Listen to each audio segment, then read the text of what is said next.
I didn't watch the verses on Thursday. I just honestly wasn't interested.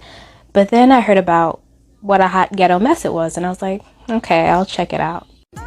Uh, I was kind of taken aback with how they were with each other.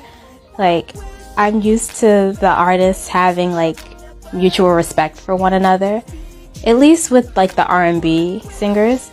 I know sometimes with rappers they might have something going on, but I was not expecting how they acted with one another.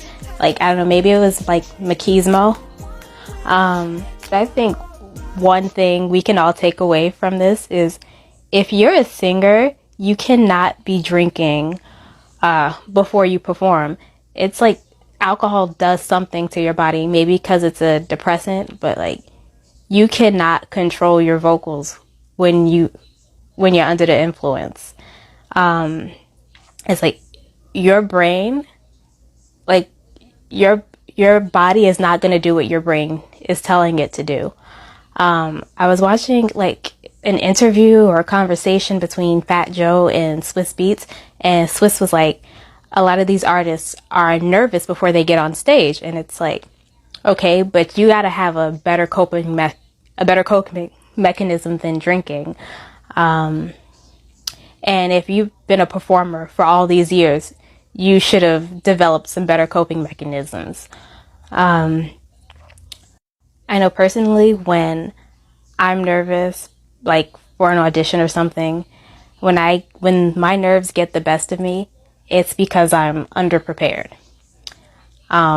Also, for some of these singers, like vocal warm-ups could have prevented some of this, or just having a habit of having vocal warm-ups could have prevented some of this. Like, yes, even Ray J, it could have prevented this.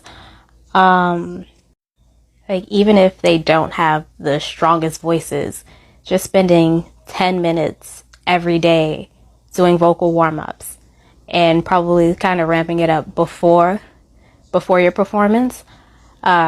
Also, these people, they have like access to the best vocal coaches. They have the means to like pay them and do the work on their voice, which is how they make their money. So like, there really was no excuse for them sounding like that, except for maybe Jeremiah because of everything he went through in 2020.